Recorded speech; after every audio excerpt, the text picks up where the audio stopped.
오늘은 가족으로 부르심 이런 제목으로 말씀을 함께 나누도록 하겠습니다. 저희는 지금 요한 1서의 말씀을 함께 읽어가고 있습니다. 하나님과의 사귐, 또 교제, 친밀함 이런 관점을 가지고 이 말씀을 읽어가고 있는데, 지난주에 저희는 하나님과 성도 사이의 사귐에서 이제 성도와 성도 사이의 어떤 관계, 또 사귐 이런 이야기를 함께 나누었습니다. 우리가 원수를 사랑하고 또 멀리 있는 이웃을 사랑하는 것도 필요하지만 우선은 우리 옆에 있는 형제와 자매를 사랑하는 것이 중요하다. 우리가 그런 이야기를 함께 나누었죠. 그러면 자연스럽게 생기는 질문이 하나 있습니다. 지금 오늘 내가 내 옆에서 사랑해야 할 그 형제와 자매가 누구냐라는 겁니다. 구체적으로 그 형제와 자매가 누구인지 오늘 본문은 우리에게 몇 가지 들려주고 있습니다. 본문에 보게 되면 교회 안에 다양한 그룹이 있음을 알 수가 있죠. 12절에는 자녀들을, 13절에는 아비들과 청년들을, 그리고 14절에는 아이들, 아비들, 청년들을 각각 언급하고 있습니다. 그래서 자녀들, 아비들, 청년들, 아이들까지 모두 네 가지의 그룹이 언급이 되고 있습니다. 그런데 이 12절의 자녀들은 사실상 14절에 나오는 아이들과 별반 다를 바가 없기 때문에 이 본문에서 지금 사도 요한은 자녀들을 향하여 두 번 이야기하고 있고, 그리고 아비들을 향해서도 두 번 이야기하고 있고, 그리고 청년들을 향해서도 두 번 이야기하고 있습니다. 그러면 이 설교자가 지금 말하는 우리가 먼저 사랑해야 할 교회 안에 있는 형제와 자매는 곧 그 아비들과 청년들, 그리고 자녀들이라고 말할 수 있을 것입니다. 여러분, 왜 이 설교자가 자녀들이나 아비들이나 청년들에 대해서 언급을 하겠습니까? 그 이유는 이 교회가 가족이기 때문입니다. 사실 여러분, 우리가 교회에 모여 있는 사람들 참 다양합니다. 그래서 이 교회에 모여 있는 사람들을 우리가 분류해 보자면 다양한 방식으로 나눌 수 있습니다. 고향이 어디인지에 따라서 나눠볼 수 있겠죠. 또 학력 수준이 어느 정도 되는지에 따라서 나눠볼 수도 있습니다. 돈이 얼마나 많느냐 이걸 가지고서 우리가 나누어 볼 수도 있겠고, 얼굴의 생김새를 가지고 나누어 볼 수도 있고, 피부 색깔이나 성격을 가지고서 나누어 볼 수도 있습니다. 그런데 지금 사도 요한은 교회 안에 있는 자신의 목회의 그 어떤 성도들을 그런 것을 가지고 구분하거나 또는 나누지 않습니다. 오로지 성도를 구별할 때 연령을 따라서 자녀들 혹은 아비들 혹은 청년들로 나눌 뿐입니다. 왜 그렇습니까? 교회가 가족이기 때문입니다. 13절과 14절에서 먼저 청년들을 향해서는 이렇게 말해주고 있죠. 청년들아, 너희가 악한 자를 이겼기 때문에, 청년들아, 너희가 강하고 말씀이 너희 안에 거하고 흉악한 자를 이겼기 때문에 내가 이 편지를 너희에게 쓴다. 설교자는 청년들이 이미 복음을 알고 있고 그 복음의 능력으로 악한 사탄 마귀를 이기고 말씀이 그들 안에 있음을 기뻐하면서 칭찬합니다. 그리고 말하는 거예요. 교회 안에는 아비들도 있다. 그리고 13절과 14절에는 또 아비들에 대해서도 이렇게 말합니다. 아비들아, 너희가 예수님과 하나님을 알기 때문에, 아비들아, 너희가 태초부터 계신 이를 알기 때문에 내가 이 편지를 너희에게 쓴다. 사도 요한은 아비들이 오래전부터 예수님을 알고 있었던 사실, 태초부터 계신 이를 알고 있다라는 그 사실을 기뻐합니다. 칭찬하죠. 그리고 선포합니다. 아비들아, 교회 안에는 청년들도 있다. 이 말씀입니다. 이게 무슨 이야기입니까? 교회 안에서 우리가 먼저 사랑하고 또 어떤 돌봐야 할 그 형제와 자매는 바로 아비들이면서 동시에 청년들이라는 말입니다. 내가 사랑해야 할 청년들이 있고 내가 존경하고 사랑해야 할 아비들이 있다라는 말입니다. 아비들의 사랑의 대상이 청년이고 청년들의 사랑의 대상이 아비라는 말입니다. 그러면 남겨진 또 한 명의 그룹이 있죠. 이 자녀들은 누구입니까? 아이들은 누구를 말하는 걸까요? 12절과 14절에 자녀들 그리고 아이들에 대해서는 이렇게 언급을 합니다. 자녀들아, 너희가 죄를 사함 받았기 때문에, 아이들아, 너희가 하나님 아버지를 알기 때문에 내가 이 편지를 쓴다. 근데 여러분, 이 자녀 또는 아이 이렇게 언급하고 있지만 이것은 연령을 따라서 구분하는 것이라기보다는 지금 사도 요한이 목회하고 있는 온 성도들을 통칭해서 부르는 표현이라고 보는 것이 보다 정확한 표현입니다. 왜 그런가 하면 사도 요한이 앞서 2장 1절에서는 나의 자녀들아 내가 이것을 너희에게 쓰면 이렇게 말하고요, 2장 18절에는 아이들아 지금은 마지막 때라, 또 2장 28절에는 자녀들아 이제 그의 안에 거하라, 이런 식으로 지금 사도 요한이 자신이 목회하는 그 목회지의 성도들을 통칭해서 표현할 때 때로는 자녀들, 때로는 아이들, 때로는 사랑하는 자들 이렇게 부르고 있습니다. 그러니 연령을 기준으로 보면 어떤 이는 아비에 해당하고 어떤 이는 청년에 해당하지만 그 모두가 다 무엇이라는 겁니까? 하나님의 자녀라는 거예요. 하나님의 아이라는 겁니다. 그러니 여기서 우리가 분명하게 말할 수 있는 것은 교회가 영적인 가족 공동체라는 겁니다. 우리 모두가 하나님의 자녀이고 하나님의 아이이기 때문입니다. 그래서 어떤 이는 아비이고 어떤 이는 청년, 자녀일지라도 우리는 자연스레 하나님을 아빠, 아버지라고 부르는 영적인 가족 공동체가 되는 것이지요. 여러분, 교회는 영적인 가족임에 틀림이 없습니다. 우리는 성찬을 통해서 예수님의 피를 나누고 또 예수님의 살을 나누어 먹습니다. 여러분, 피와 살에 이렇게 참여할 때 우리는 서로를 이제 동일한 아빠, 아버지를, 하나님을 아빠, 아버지라고 부르는 형제요 자매라고 말하는 것이죠. 그러니 이렇게 새롭게 가족이 된 서로가 서로를 더 뜨겁게 사랑하는 우리 아름다운 믿음의 공동체 될 수 있기를 간절히 축복합니다. 그런데 오늘 본문에서 조금 더 유심히 우리가 들여다봐야 될 내용이 있습니다. 그것은 가족을 구성하는 다양한 구성원들 가운데 왜 하필이면 아비와 청년을 이렇게 부각시켜서 이들에 대해서만 언급하고 있을까 하는 점입니다. 바울 서신에 보게 되면 특히 에베소서 5장과 6장 이 내용에 가보게 되면 이 가족을 구성하는 다양한 이들을 향하여 바울이 권면하는 내용이 나옵니다. 남편과 아내 또는 형제들, 심지어는 어떤 주인과 종의 관계에 대해서도 언급을 해주고 있습니다. 그런데 사도 요한은 성도들이 특별히 사랑해야 할 대상에 대해서 언급을 하면서 그런 이야기들은 전혀 하지 않고 오로지 아비들과 청년들에 대해서만 이야기하고 있는 것이죠. 왜 이렇게 했을까요? 왜 아비들과 청년들에 대해서만 사도 요한이 목회하는 그 교회의 성도들을 나누어서 부르고 있겠습니까? 그 이유를 우리가 미루어 짐작해 보자면 아마도 이 교회에는 세대 갈등이 있었던 것으로 짐작해 볼 수 있습니다. 아비들로 대표되는 기성세대와 청년들로 대표되는 어떤 다음 세대 가운데 서로 간의 믿음의 갈등, 어떤 삶의 갈등이 있었다라는 것이죠. 여러분, 사도 요한이 말하는 이 아비들이라는 그 어떤 대상을 향하여 가리키는 모습을 보십시오. 아비들이라고 했지만 그렇다고 해서 어미들을 빼놓은 것은 아닙니다. 그 아비들이라는 말 속에는 영적으로 먼저 하나님을 알고 믿게 된 아비들과 어미들을 통칭하고 있습니다.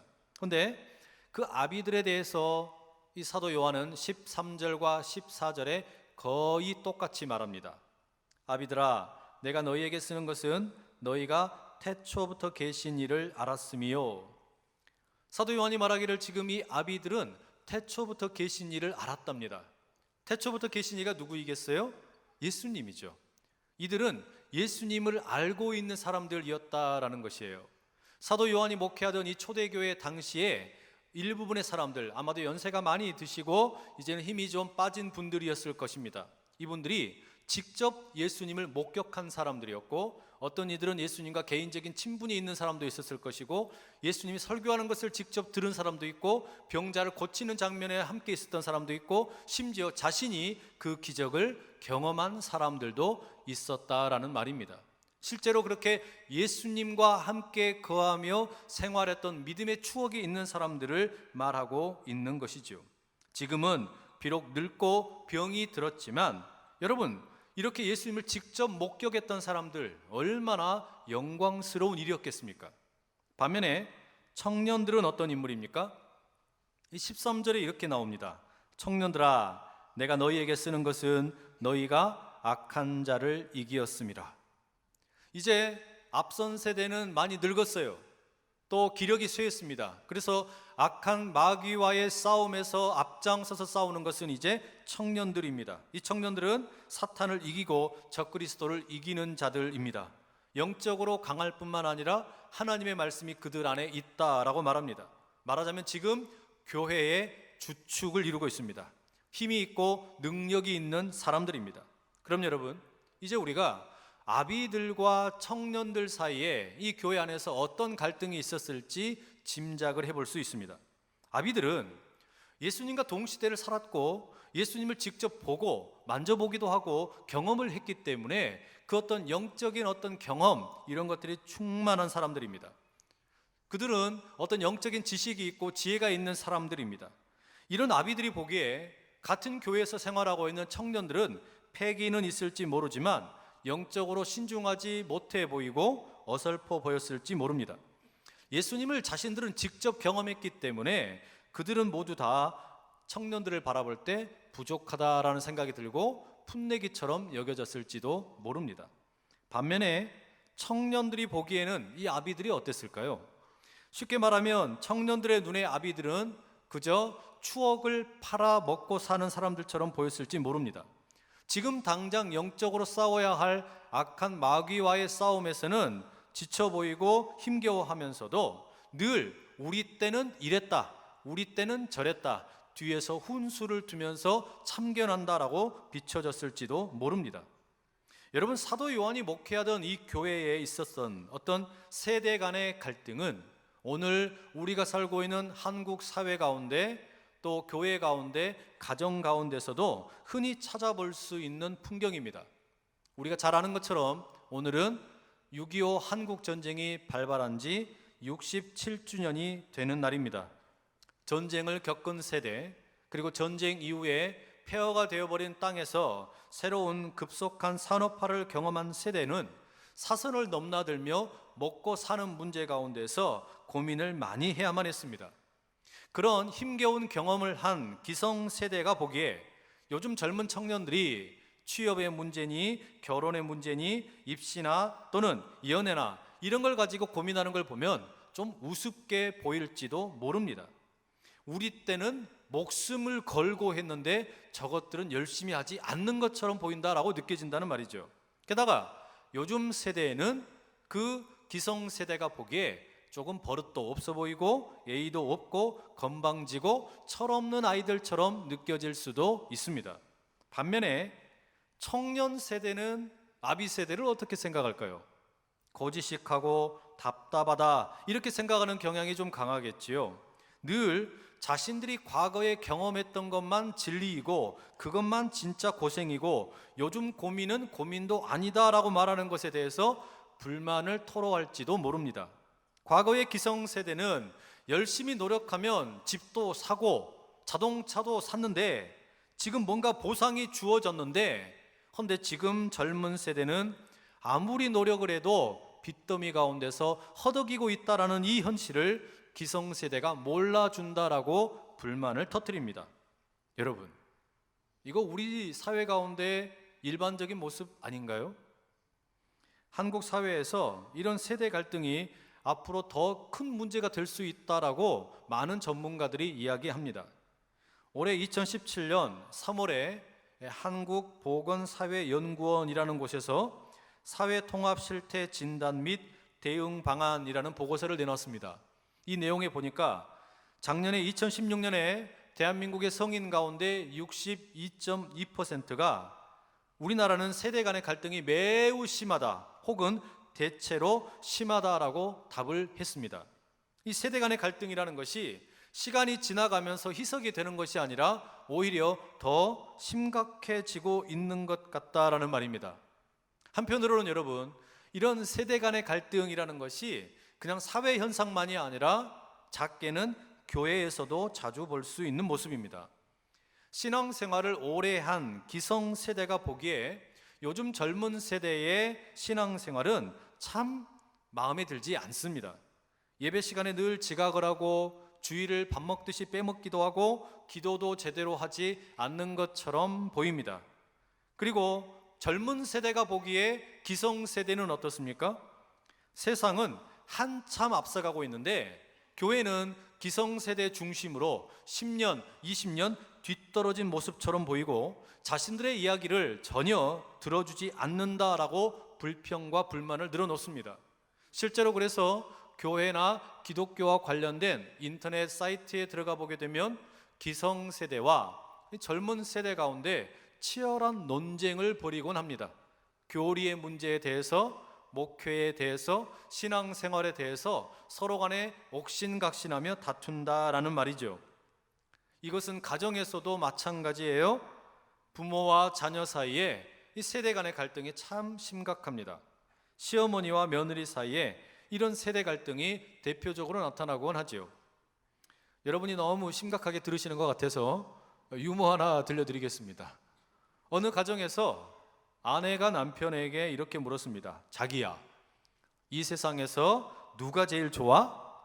그야 물론 당신이지. 그러면 두 번째는 누가 좋아? 우리 예쁜 아들이지. 세 번째는 누가 좋아? 물론 예쁜 당신을 낳아준 우리 장모님이지. 네 번째는 누가 좋아? 우리 집 애견 멍멍이지. 다섯 번째는 누가 좋아? 우리 엄마지. 그런데 문 밖에서 우연히 이 아들 부부의 대화를 시어머니가 듣게 되었습니다. 다음날 이 시어머니가 밖에 나가면서 냉장고에 메모지를 붙여놓고 가셨습니다. 1번 보아라, 5번 노인정 간다. 이렇게. 여러분, 이런 세대 간의 갈등으로 인해서 우리의 사회, 또 교회, 가정 안에 갈라지는 이런 현상, 여러분 어떻게 하면 우리가 답을 찾고 해결할 수 있겠습니까? 이런 세대 갈등이 자리하고 있는 교회에 대해 사도 요한이 내리는 처방 무엇입니까? 교회는 하나님의 가족이라고 말하고 있습니다. 하나님의 가족으로서 교회의 모든 구성원들이 존재할 뿐만 아니라 나아가 뭐라고 말하냐? 서로를 긍정의 눈으로 바라보아야 한다라고 이야기해 줍니다. 그래서 설교자 요한이 아비들을 향하여 이야기할 때, 또 청년들을 향하여 이야기할 때 그들이 가지고 있는 어떤 약점이나 문제나 허물이나 이런 것을 이야기하는 장면을 오늘 우리가 본문에서 하나도 찾아볼 수가 없습니다. 아비들을 향해서 늙어서 힘없는 사람들 이렇게 이야기하지 않는 거예요. 젊은이들을 향해서 철없는 것들 이렇게 이야기하지 않는 겁니다. 그럼 뭐라고 이야기합니까? 두 그룹을 향해서 칭찬과 격려와 긍정의 언어로 표현하고 있다는 말이에요. 그래서 아비들에게는 그들이 태초부터 계신 분을 알고 있다라는 사실을 부각시키며 칭찬합니다. 당신들은 예수님께서 이 땅에 거하실 때 함께 돌아다녔고 함께 생활했던 믿음의 영웅들입니다. 이렇게 이야기하는 겁니다. 또한 청년들에 대해서도 말하죠. 청년들 당신들은 이제 교회의 주역이 되어서 사탄을 무찌르고 이기고 강한 힘이 있고 하나님의 말씀이 당신들 안에 있습니다. 이렇게 칭찬을 하는 거예요. 이게 무슨 말이겠어요?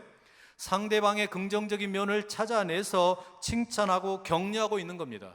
그러면 서로를 사랑할 수 있다라는 그런 말이 되겠죠.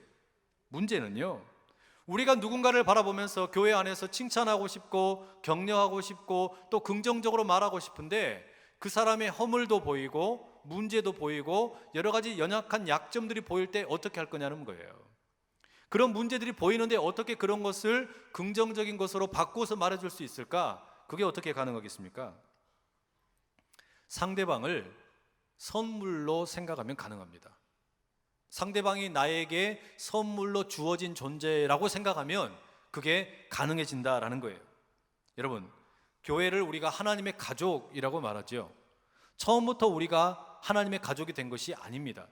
본래 우리는 서로 간에 모르던 사람들이었습니다. 그런데 동일한 하나님, 그 하나님을 아버지라고 부르게 되면서 우리가 서로 간에 다 함께 양자가 되고 양녀가 되어서 또 다른 형제 자매가 된 것이죠. 그러니 새로운 가족은 우리에게 새로운 선물이 되는 것입니다.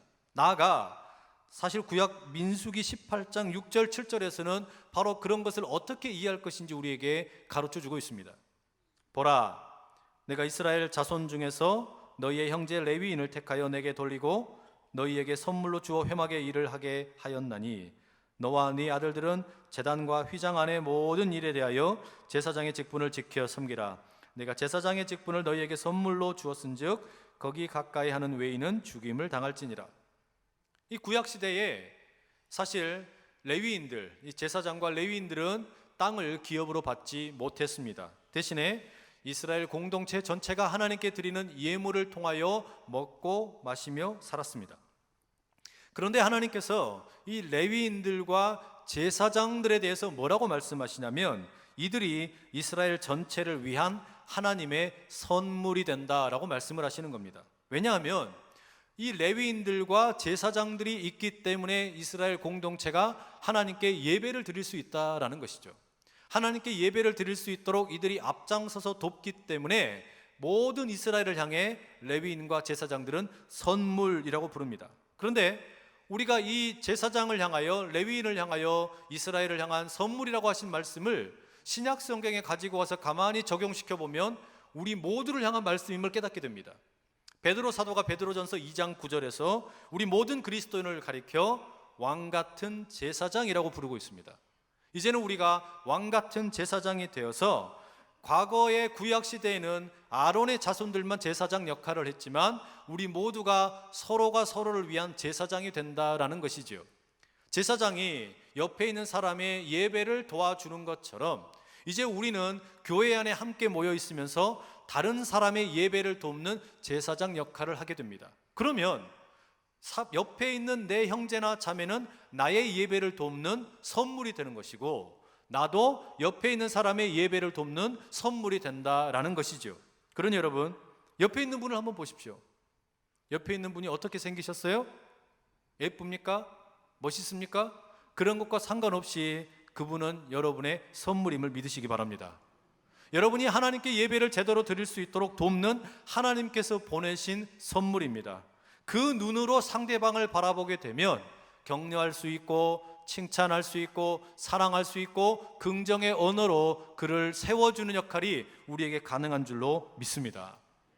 여러분, 오늘은 조금 더 구체적인 이야기도 나누고 싶습니다.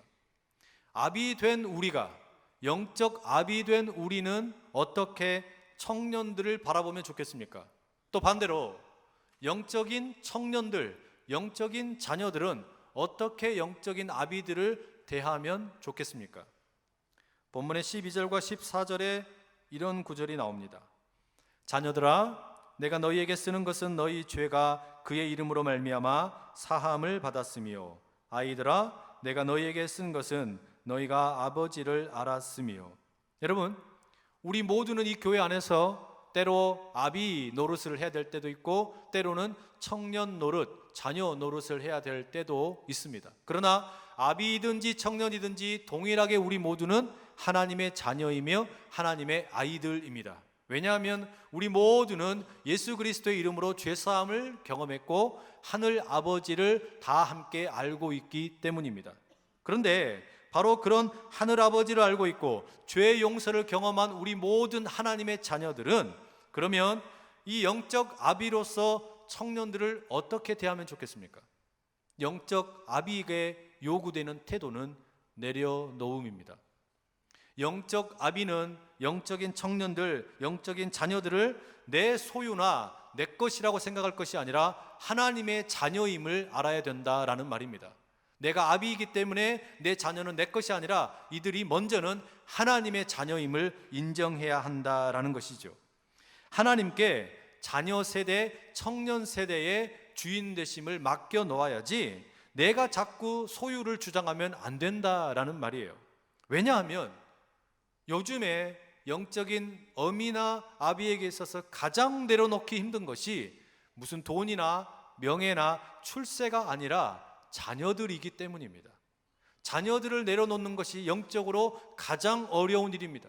다른 것은 다 하나님께 맡긴다고 말하면서도 자녀의 문제를 내려놓지 못하는, 청년의 문제를 내려놓지 못하는 부모가 참 많이 있습니다. 얼마 전에 제가 어느 성도님 가정과 함께 식사를 한 적이 있었습니다. 특수학교에서 장애인들을 오랫동안 가르친 교사로 섬기신 분입니다. 근데 대화 중에 이분이 이런 이야기를 들려주셨어요. 목사님, 지금까지 저는 우리 자녀들을 위해서 기도해 본 적이 없습니다. 우리 자녀들이 건강한 모습으로 태어난 것만 해도 너무 미안해서 자녀들을 위해서 기도할 수가 없었습니다. 내 자녀들이 건강하게 해달라고, 대학을 잘 들어가게 해달라고, 좋은 직장을 얻게 해달라고 기도할 수가 없었습니다. 왜냐하면 학교에서 장애인 자녀를 둔 엄마들을 만나면 그런 기도가 나올 수가 없습니다. 미안한 마음 때문에 그런 기도를 할 수가 없다. 그분의 고백이 이런 것이었습니다. 그래서 들려주는 이야기가 뭐였냐면, 나는 우리 자녀를 하나님께 맡겨드렸습니다. 자녀들을 위해서 무슨 기도를 하기 전에 그냥 하나님께 맡겨드렸을 뿐이다 라고 이야기하는 겁니다. 사랑하는 영적 아비, 어미 여러분, 우리의 눈에 보기에, 여러분의 눈에 보기에 청년들과 자녀들이 성에 차지 않지요. 부족해 보이는 것이 많지요. 그래서 잘 되라고 꾸짖기도 하고 나무라고 싶은 적도 많습니다. 그러나 하나님께 그 청년 세대를, 자녀 세대를 맡겨드리실 수 있기를 축복합니다. 하나님께서 책임져 주십니다. 내가 붙들면 내 자녀이지만 하나님께서 붙드시면 하나님의 자녀이기 때문입니다. 때문에 그 은혜로 청년들과 자녀들을 온전히 내려놓는 용기가 있으시기를 간절히 축복합니다. 그렇다면 이제 거꾸로 영적인 자녀는 어떻게 영적인 아비들과 영적인 어미들을 대하면 좋겠습니까? 눈높이를 맞추는 것이 필요합니다. 눈높이를 맞춘다라는 것은 영적 아비와 어미가 살아온 그 삶의 역사를 진지하게 경청한다는 의미입니다.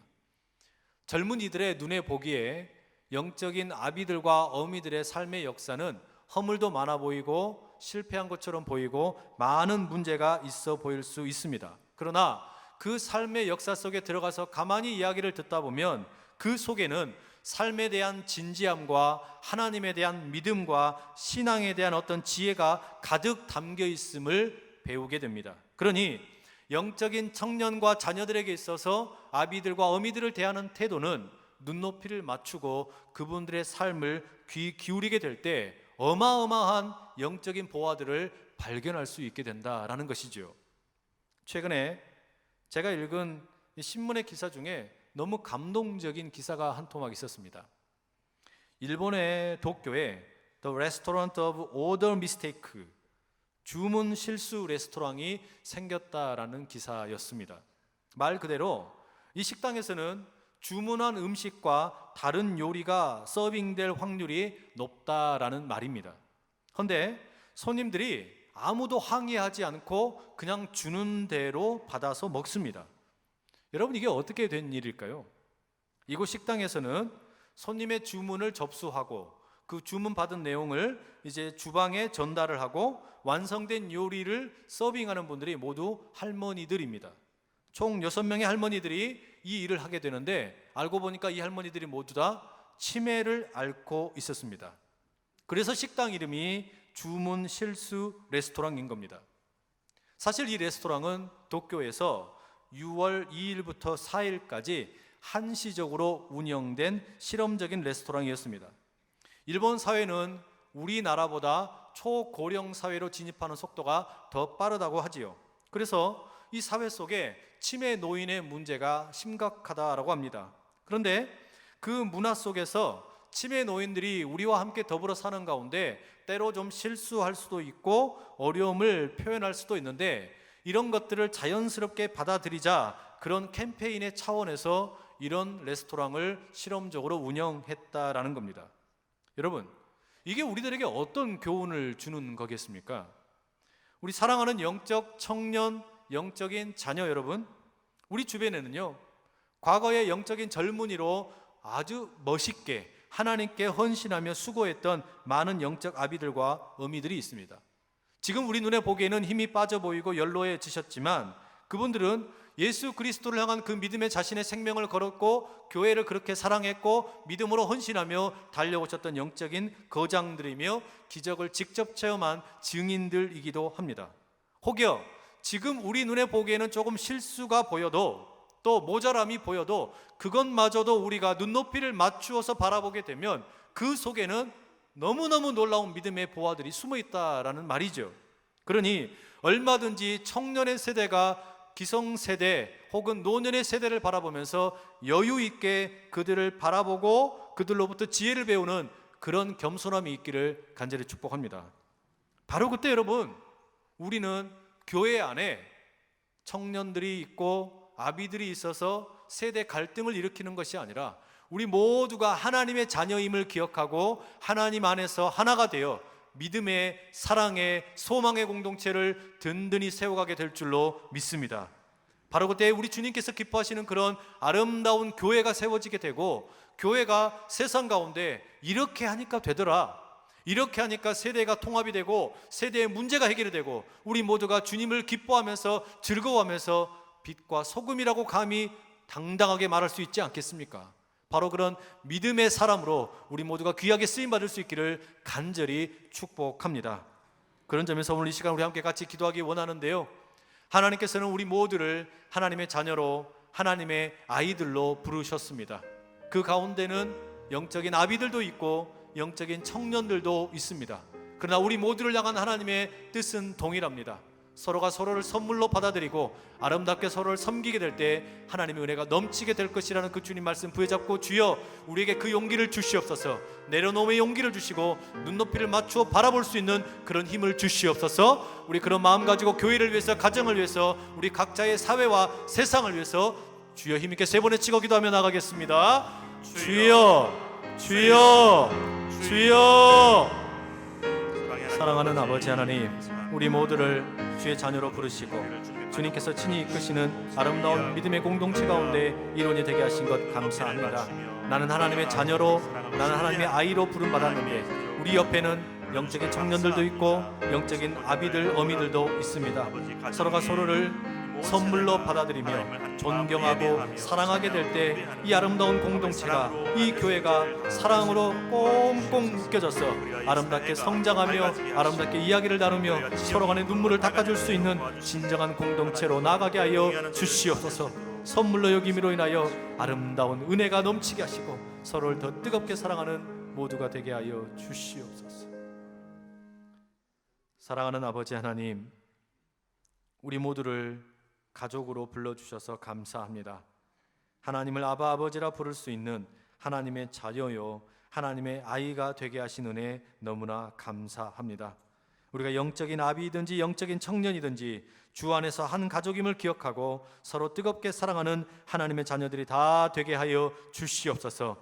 서로를 선물로 받아들일 때 이 교회가 더욱 아름다운 교회가 되고 아름다운 믿음의 공동체로, 소망의 공동체로, 사랑의 공동체로 거듭나 우리 주님의 기쁨이 되게 하여 주시옵소서.